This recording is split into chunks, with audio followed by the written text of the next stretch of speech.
یہ کہانی برازیل کے خوبصورت اور رنگین شہر ریو ڈی جنیرو کی ہے۔ یہاں جنگل میں مختلف قسم کے رنگ برنگے پرندے خوشی سے اڑ رہے ہوتے ہیں۔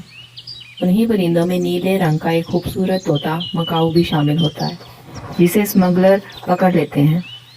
یہ نیلا مکاؤ طوطا ایک چھوٹا بچہ ہوتا ہے، جسے اسمگل کر کے دوسرے ممالک میں بھیجا جاتا ہے، لیکن راستے میں اس کا پنجرہ گر جاتا ہے اور وہ امریکہ کے ایک چھوٹے سے قصبے میں آ گرتا ہے۔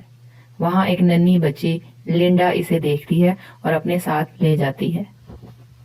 لنڈا اس نیلے طوطے کو بلو کا نام دیتی ہے۔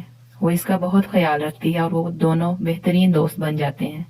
لیکن بلو کو ایک مسئلہ ہوتا ہے، وہ اڑ نہیں سکتا۔ چونکہ وہ بچپن میں جنگل سے الگ ہو گیا تھا، اس نے اڑنا نہیں سیکھا۔ کئی سال گزر جاتے ہیں اور اب لنڈا ایک کتابوں کی دکان چلاتی ہے، جبکہ بلو اس کے ساتھ ایک آرام دہ زندگی گزار رہا ہوتا ہے۔ ایک دن برازیل سے ایک پرندوں کا ماہر ٹولیو لنڈا سے ملنے آتا ہے۔ وہ اسے بتاتا ہے کہ بلو نایاب نسل کا پرندہ ہے اور اب دنیا میں اس کی نسل ختم ہونے کے قریب ہے۔ بس ایک ہی اور نیلا مکاؤ باقی ہے جو برازیل میں موجود ہے۔ اس نیلی مادہ مکاؤ کا نام جیول ہے۔ ٹولیو لنڈا کو قائل کرتا ہے کہ وہ بلو کو برازیل لے جائے تاکہ وہ جیول سے ملے اور ان کی نسل آگے بڑھ سکے۔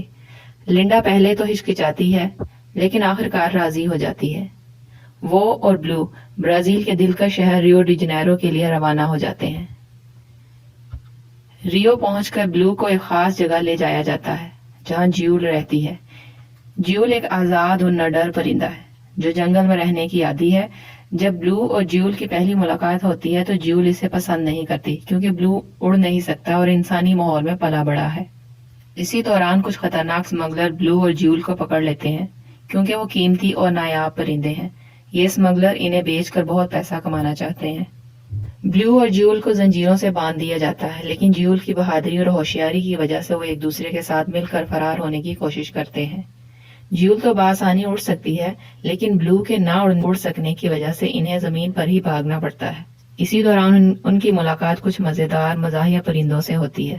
ریڈ فوٹڈ بوبی نامی نیکو نام کا پرندہ جو بہت باتونی اور مزاحیہ ہوتا ہے، رافیل جو ایک خاندانی پرندہ ہے اور بلو کی مدد کرنے کی کوشش کرتا ہے، لوئس جو ایک مزاحیہ بل ڈاگ ہے، یہ سب مل کر اسمگلر سے بچنے اور آزادی حاصل کرنے کی کوشش کرتے ہیں۔ کہانی میں ایک خوفناک ویلن بھی ہوتا ہے جس کا نام نیجل ہے۔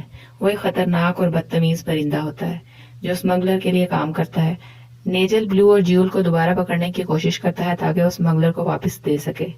بلو اور جیول اپنی جان بچانے کے لیے مختلف طریقوں سے بھاگتے ہیں، کئی دلچسپ حالات کا سامنا کرتے ہیں۔ اس دوران جیول کو احساس ہوتا ہے کہ بلو بہت نیک دل اور اچھا پرندہ ہے اور وہ دونوں ایک دوسرے کے قریب آنا شروع ہو جاتے ہیں۔ کہانی کے آخر میں نیجل بلو اور جیول کو ایک بار پھر پکڑنے میں کامیاب ہو جاتا ہے اور انہیں ایک ہوائی جہاز میں بند کر دیتا ہے تاکہ دوسرے ملک لے جا سکے۔ لیکن بلو ہمت نہیں ہارتا، وہ اپنی پوری طاقت سے جیول کو بچانے کی کوشش کرتا ہے۔ اسی لمحے بلو پہلی بار اپنے پروں کو کھول کر اڑنا سیکھ لیتا ہے۔ یہ اس کے لیے ایک بڑا لمحہ ہوتا ہے کیونکہ وہ ہمیشہ سمجھتا تھا کہ وہ اڑ نہیں سکتا۔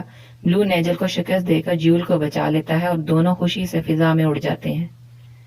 بلو اور جیول آزاد ہو جاتے ہیں اور جنگل میں رہنے لگتے ہیں۔ لنڈا اور ٹولیو بھی انہیں دیکھ کر خوش ہوتے ہیں۔